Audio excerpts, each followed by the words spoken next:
In March, President Donald Trump issued an executive order to spur a comprehensive reorganization of the executive branch. It instructed each federal department head to submit a plan to improve efficiency, effectiveness, and accountability by June 30. Think tanks and members of the general public were also encouraged to submit plans. The administration is now considering ways to combine and implement the best suggestions it received. While there is much the White House can do alone, thorough executive reorganization will eventually demand congressional action.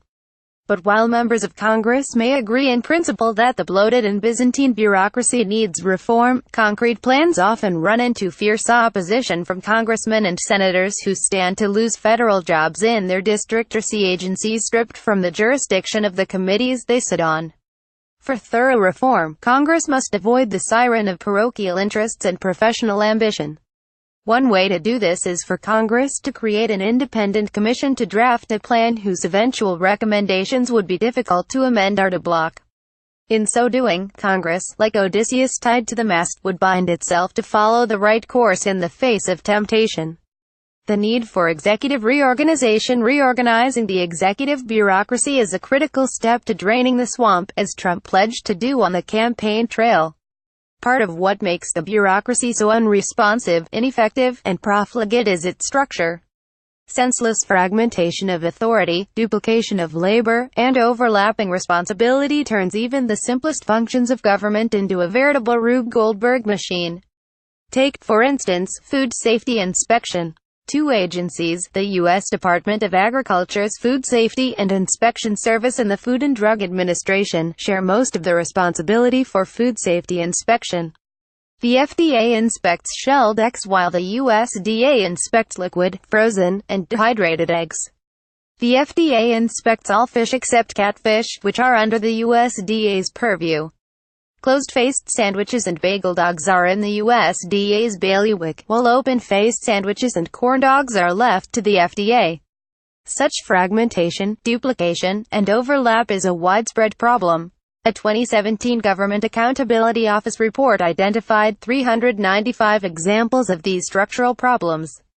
The Government Accountability Office estimates that if Congress addressed all such instances it identified, it would save the American taxpayer tens of billions of dollars. Why Congress is necessary? No one would purposely design the sprawling and shambolic bureaucracy we have today. But of course, it is not the work of any one architect. It grew in fits over the last century, its form reflecting the complex motives and competing ambitions of the myriad lawmakers, administrators, and interest groups that shaped it. Recognizing that bureaucracies tend to transform and grow over time, presidents and Congress used to work together to periodically prune down and rearrange the executive bureaucracy. Congress would give the president the authority to reorganize the executive branch as he saw fit while reserving the right to veto his plans. However, when the Supreme Court ruled in 1983 that legislative vetoes, of the kind Congress used to block presidential reorganization plans it opposes, were unconstitutional, Congress was left with two options: give the president carte blanche authority to restructure the executive bureaucracy, or periodically restructure it itself. Congress has never done the latter, and only rarely, and tepidly, engaged in the former. Without congressional action, there is a good deal Trump and his lieutenants can do.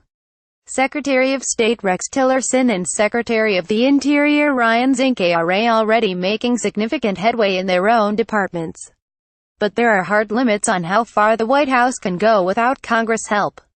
This is because most agencies and offices are mentioned somewhere in statute, which means they can only be eliminated by statute. In other words, Congress must vote. How to accomplish reorganization? Though members of Congress on both sides of the aisle recognize that the federal bureaucracy needs serious reform, no one wants the bloodletting to start with them. Congressmen can rarely recognize a bridge to nowhere in their own district, nor can they seem to identify any redundant agencies under their committee's jurisdiction. One way to bypass the tendency of members to safeguard their own authority is to ask members of Congress to commit to sacrifices before anyone knows whose ox will be gored. Instead of othering an executive reorganization themselves, legislators should create a bipartisan commission to draft a plan that would be assured a single up or down vote in Congress, before being presented to the president for his signature or veto. This is, essentially, the formula Congress followed at the culmination of the Cold War. As the Soviet Union disintegrated, there was widespread agreement that America's military infrastructure should be scaled down, but no members of Congress were willing to give up bases in their own districts. Instead of fighting an uphill slog against its own parochialism, Congress created the Base Realignment and Closure Commission, composed of independent experts appointed by the President, with the advice of congressional leaders from both parties, to identify unneeded military bases for closure. This system proved effective. From 1998 to 2005, the Commission closed 130 major bases and many more minor installations. The last round of closures alone has saved $3.8 billion annually. The success of this commission shows that members of Congress are more willing to approve a plan devised by a panel of experts than they are to submit proposals that negatively affect their friends and colleagues. Affirming the outcome of a process and the wisdom of an impartial outsider is, understandably, easier than leading an attack against a colleague. Executive reorganization might not be the most scintillating policy item on the Trump administration and Congress docket. Substantive policy changes are bound to grab more headlines than wonky structural changes. But with Americans deeply divided over the proper size and role of government, executive reorganization is a way to realize significant savings without necessarily cutting popular services. Moreover, while most policy issues are mired by partisan division, a long overdue makeover of the executive bureaucracy is a rare opportunity for bipartisanship. This piece originally appeared in the Daily Signal.